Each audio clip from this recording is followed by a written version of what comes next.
Hi, I'm Dr. Melva, your board-certified radiation oncologist and serial entrepreneur and investor. Welcome to the 1% Code podcast. I help top income earners create multiple streams of income to support the career they love or the one they want to love again. Learn more on the 1% Code podcast. Hello. It is Dr. Melva, and I would like to welcome you to the 1% Code podcast. Welcome.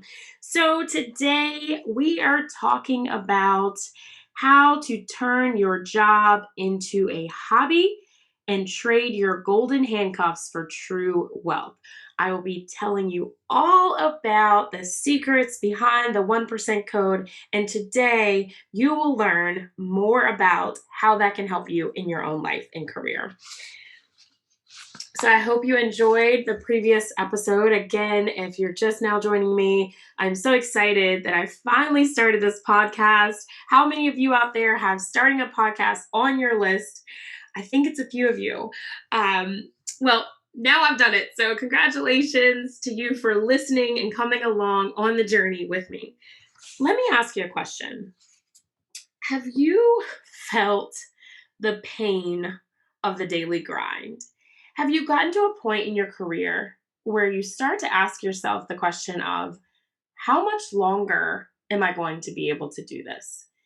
You know, whether you're wondering if you can work another 3 to 5 years, 5 to 10 years, but somewhere in your mind, you've started to ask yourself the question of, is this what I thought it was going to be? And I guess I got to that point in my career, maybe at the beginning. No, I'm just kidding. But no, I got to that point in my career maybe 5 or 6 years ago, and I realized that I was on this hamster wheel. And it was, the daily grind of getting up early in the morning. If you're a parent and you have children, getting the children ready, working with your spouse, being sure to do things like date night to keep the marriage going, scheduling time for self-care. Sound familiar? So, I got to the point where I was doing that and was like, okay, I can do this. I can survive. I can schedule out time for myself. I can schedule out time for the kids. I can have time where I'm career focused. I'm moving forward. And, it wasn't that I wasn't able to do it and that I didn't have the grit and the grind to keep going. But there was this voice kind of that just kept tapping me on the shoulder. And the voice just kept saying, like, imagine what your life would be like if your job was a hobby. Imagine what it would be like if you just went to work and you weren't going for the salary to have the checks in the bank account to pay the bills. Imagine what it would be like if you no longer had these golden handcuffs.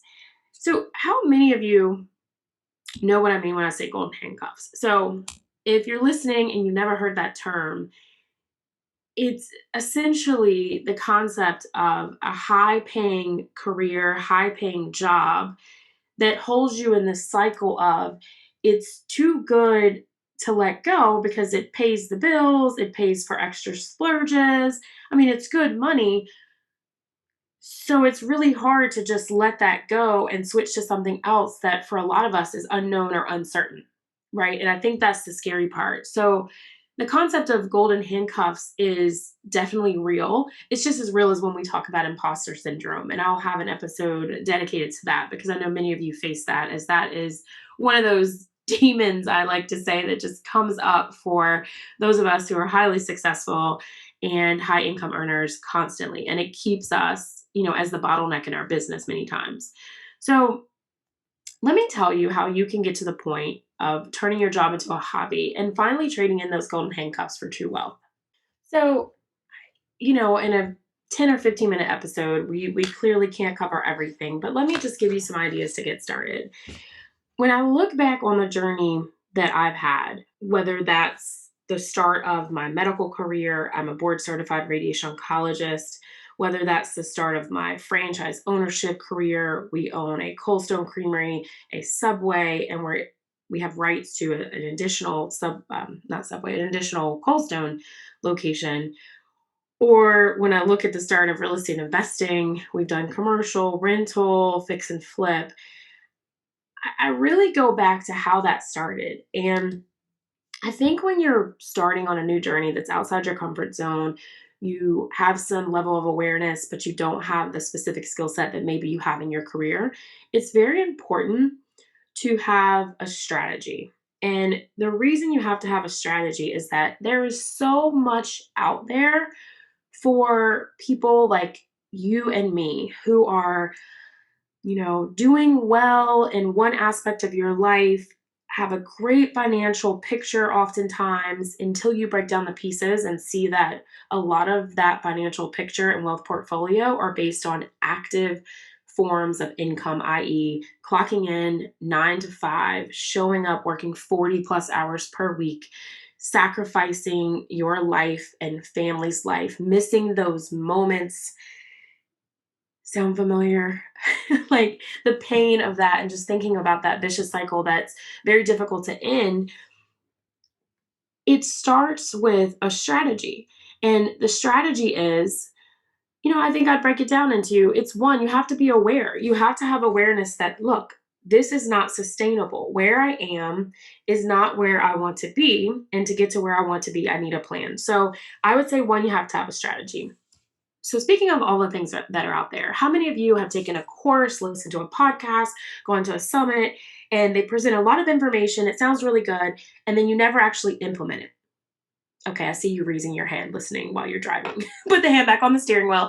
Um, well, that happened to me. I ended up taking all of these courses, and I could master these things, I could do it. But at the end of the day, I just had so much knowledge that I didn't exactly implement it to the scale that I needed to turn my job into a hobby. So that's when I started asking better questions. It was, okay, there are a lot of different ways to create additional streams of income, but which of those ways will give me leverage in my life so that it's a sustainable level of income? I can scale it to a larger scale.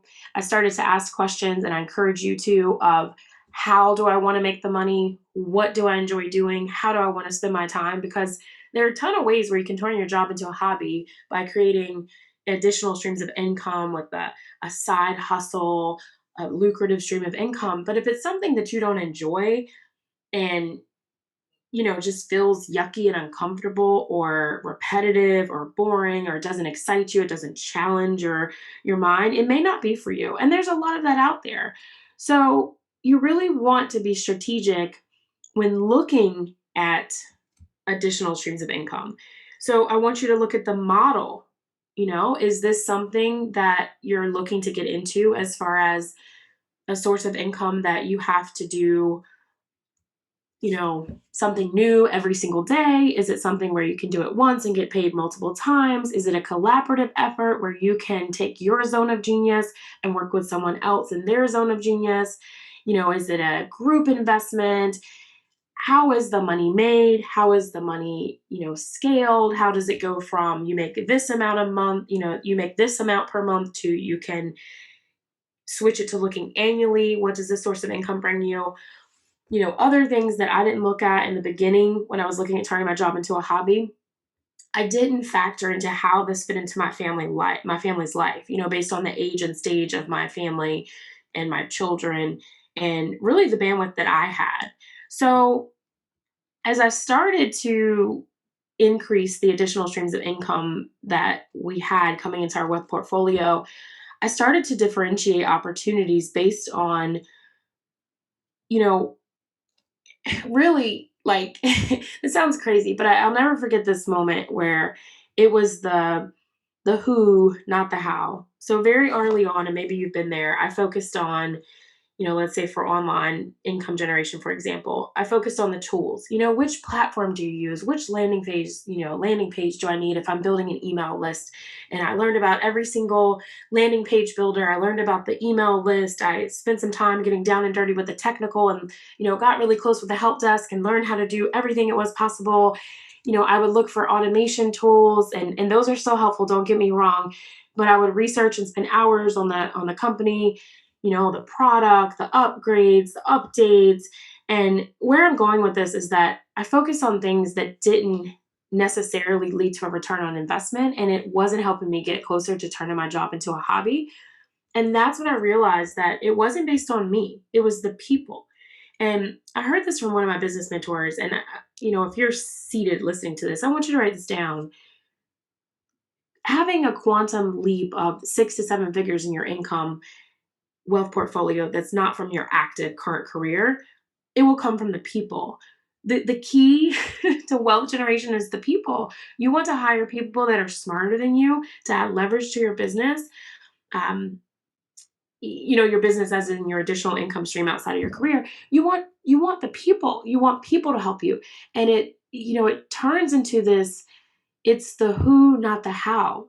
So a lot of the focus that I know I had on early in my career, I see a lot of you going through this. I can tell from your post on Facebook when we get on the phone and we connect. You're focusing on the how. Like you don't know how you're going to do it. You're stuck looking for an opportunity. You want to turn your job into a hobby. You want to trade these golden handcuffs in for true wealth, but you're just like stuck on how are you going to do it? It's not the how, it's the who. It's your team. It's your executive assistant. It's your mentor. It's being in the 1% collective, the Facebook group I have. If you haven't joined it, what are you waiting for? Join me, link in the bio. It's really the who. And so turning your job into a hobby and trading your golden handcuffs for true wealth really starts with strategy. And I urge you to think about this. Think about, have you had a strategy when you thought about an additional income stream? Or have you just said, hey, look, I want to get into, for example, real estate investing. I want a rental. And you think, okay, if I have an extra, let's just throw out $1,000 per month, $12,000 per year. We won't get into the details about taking out maintenance, rental fees, non-rent time, et cetera, things you have to consider when you're a real estate investor. And you're just looking at it that way. Or are you looking and saying, hey, I want an additional stream of income that has a 7-figure infrastructure, that has ability to scale, that is built to be able to possibly sell one day. And if it starts out at $12,000 annually, then I can grow it to the point that I can replace my income by adding, XYZ.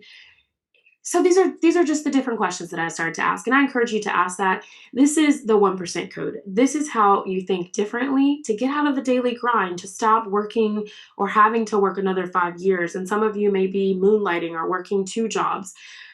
Getting off the hamster wheel and trading in the golden handcuffs means being strategic in your planning. It means being strategic and thinking about leverage.